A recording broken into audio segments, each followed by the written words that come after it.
Il est 19h11 et nous passons maintenant à notre rubrique consacrée aux jeunes talents du Limousin. Et oui, nous continuons à parler de sport avec nos deux invités, Thomas et Mathieu. Bonsoir messieurs. Bonsoir. Merci d'être avec nous. Thomas, vous avez 19 ans, Mathieu, vous avez 16 ans. Vous êtes tous les deux champions juniors et cadets du Limousin. Vous avez été vice-champion de France scolaire. Dans quelle discipline, me direz-vous Emmanuel? Il s'agit des échecs. Alors, est-ce que vous considérez que les échecs sont un sport, Thomas? Moi, je pense que oui, parce que étant donné qu'on peut rester concentré sur des parties jusqu'à 5 heures, cela demande une bonne condition physique et mentale. Donc oui, je pense que c'est un sport. Mathieu, quand vous avez une compétition, vous vous préparez physiquement, mentalement? Surtout mentalement, il faut être prêt à pouvoir jouer plusieurs heures. Il faut aussi se préparer parce qu'en général, on connaît notre adversaire la veille, on étudie un peu ce qu'il joue et on se prépare. C'est quoi une préparation mentale? Ça consiste en quoi? Déjà, on essaie d'être concentré un peu de temps avant le début de la partie. Combien de temps? 10-20 minutes, ça suffit. Et donc, on se prépare et après, on se lance. Est-ce qu'une compétition, c'est vraiment éprouvant mentalement et même physiquement? Oui, c'est éprouvant parce que souvent une compétition comme le championnat de France, ça dure une semaine.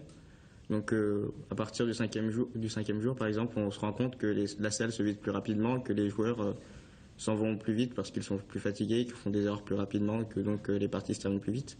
Alors avant de poursuivre cet entretien, je vous propose de découvrir justement une compétition qui s'est déroulée mercredi à Limoges. Il s'agit du championnat scolaire. C'est un reportage d'Alexandra Filliot et Karl Constable.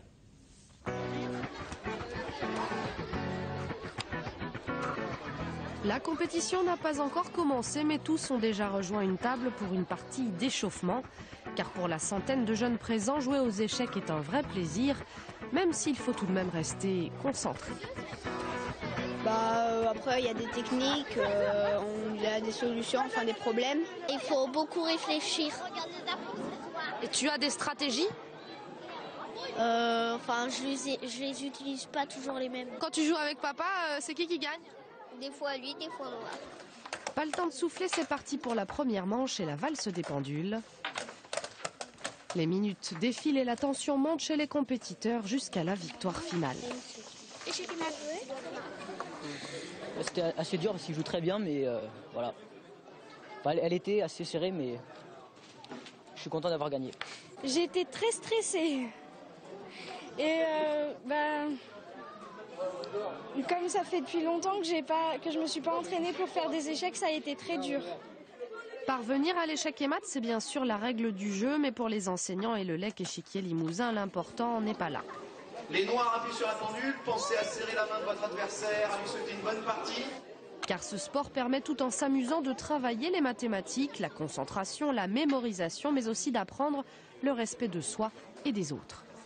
On a une relation tout autre avec les élèves, avec les parents, et un autre regard sur l'école que moi j'ai, que les parents ont, que les élèves ont, qui change tout. Bien souvent, j'ai voulu abandonner les échecs à l'école, et c'est toujours mes anciens qui m'ont dit surtout pas, c'est grâce à ça qu'on a appris ceci, cela.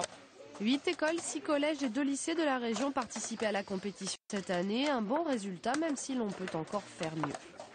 On est une des seules fédérations sportives à augmenter le nombre de licences tous les ans, contrairement à beaucoup d'autres qui en perdent. Mais il faut dire qu'on a aussi un très très fort potentiel et on espère qu'en allant dans le milieu scolaire, ça se développe de plus en plus aussi. Cette année, le rectorat nous a fait le plaisir d'accepter un stage dans le plan académique de formation. Et on a eu plus d'une trentaine de participants, donc ce qui est énorme pour un tel stage, et même pour tous les stages en général qui sont proposés aux enseignants. Objectif également, encourager les jeunes filles à se lancer dans la compétition puisqu'elles sont encore trop peu nombreuses dans les clubs de la région. Alors vous faites tous les deux des formations pour devenir arbitre, si je ne me trompe pas. Est-ce qu'on peut tricher aux échecs, Thomas? Il est possible de tricher, notamment avec les portables, mais c'est très surveillé, quoi. Donc c'est quand même difficile. C'est très difficile. Alors vous êtes très jeune, est-ce que vous avez des modèles? Parce que les nôtres c'était plutôt Karpov et Kasparov, oui. Les miens surtout Fischer. Quels sont vos modèles à vous?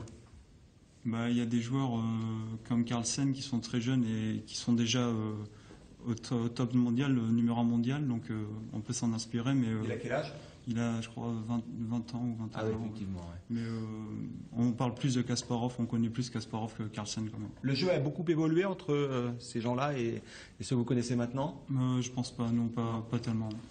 Mathieu, quand on joue aux échecs, est-ce que ça veut dire qu'on est forcément un bon élève à l'école? Non, pas forcément, mais c'est vrai que ça peut aider. Ça peut aider parce que quand on est un bon élève à l'école, déjà on peut se dire qu'on a une bonne capacité de concentration, aussi de mémorisation parce que les techniques, il faut les apprendre. Et donc oui, ça peut aider, mais c'est pas non plus obligatoire. En un mot, vous regrettez qu'il n'y ait pas plus de filles qui jouent aux échecs? Il pourrait y en avoir plus, notamment les compétitions par équipe. C'est obligatoire d'avoir une fille, donc ça serait utile. Oui, ça serait utile. Merci beaucoup à tous les deux d'être venus nous en parler sur bravo. ce plateau. Vous restez